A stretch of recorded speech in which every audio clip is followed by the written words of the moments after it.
শুরু করছি পরম করুণাময় আল্লাহর নামে। হে বিশ্বদরদী, আজ আমি কথা বলবো প্রকৃত বান্দা কাকে বলে তা নিয়ে আপনাদেরকে বাস্তব উপমার মাধ্যমে বোঝানোর চেষ্টা করব। আশা করি আপনারা গভীরভাবে শুনে বুঝে নেওয়ার চেষ্টা করবেন। দেখুন দরদী, আমরা সকলেই বলে থাকি আমরা আল্লাহর বান্দা। আসলে কি আমরা বান্দা হতে পেরেছি? কারণ বান্দা শব্দ মানে হলো গোলাম বা চাকর। আমরা মুখে বলি আল্লাহর গোলাম, কিন্তু অন্তরে উল্টা বা তার বিপরীত। কেননা অন্তর দিয়ে পুরোপুরি স্বীকৃতি দেই না, আর এই অন্তরের স্বীকৃতি হলো আসল স্বীকৃতি। আমাদের সামনে মহান আল্লাহ দুটো পথ দিয়েছেন, একটি হলো ভালো পথ আর একটি হলো মন্দ পথ। অর্থাৎ একটি হলো আল্লাহর পথ আর একটি হলো মানুষের বানানো পথ। আর মহান আল্লাহ আমাকে বা আমাদেরকে চাবি হাতে দিয়ে আমাদেরকে মিডিল স্থানে খাড়া করে দিয়েছেন। এই পৃথিবীখন মহান আল্লাহ আমার সামনে রঙ্গময় বা মনোরঞ্জন করে দিয়েছেন। অর্থাৎ দুনিয়া নামক জেলখানায় বন্দি করে তিনি আমাদিগকে চাবিও দিয়েছেন আমার হাতে।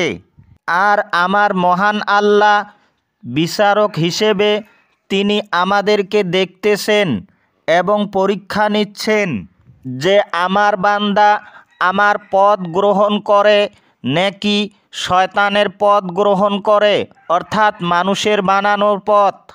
কারণ তিনি আমাদেরকে চাবিও দিয়েছেন, আর এই চাবি দিয়ে আমরা দুনিয়া নামক জেলখানা থেকে আমরা মুক্ত হতে পারি। কিন্তু শয়তানে আমাদেরকে মুক্তি হতে দিচ্ছে না।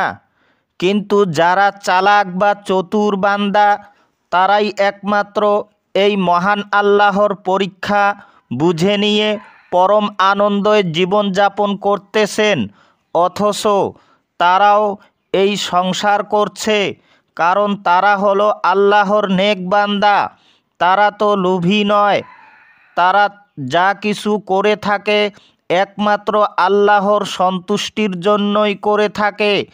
আর আমরা হলাম লোভী, এই জন্যই আমরা সওয়াবের আশা করি থাকি।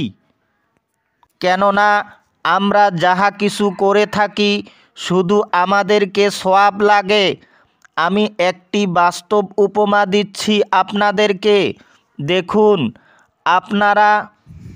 আপনাদের বাড়িতে যদি আপনারা কোনো হাজিরা মজুরি করার জন্য কোনো মানুষকে নিযুক্ত যখন করেন, তখন সেই চাকর বা গোলাম যদি টাকা পাওয়ার আশায় আপনার কাজগুলোকে ভালোভাবে না করে যদি সময় নষ্ট করে থাকে, তাহলে তো তার উপর আপনি রেগে যাবেন।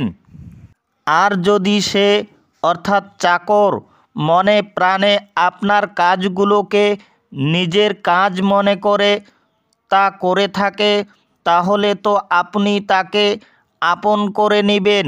এমনকি তাকে আপনি ঘরের যাবতীয় দায়িত্বও দিয়ে দিবেন। কেননা সেই চাকরকে আপনি মনে প্রাণে বিশ্বাস করে থাকেন। ঠিক তদ্রূপ মহান আল্লাহকে যারা আপন করে নিয়েছেন, তারা যে কোনো কাজ করেন একমাত্র তিনার সন্তুষ্টির জন্য। তাই এই বান্দাগুলো হলো মহান আল্লাহর প্রিয় বান্দা এবং এরাই হলো মুমিন বান্দা।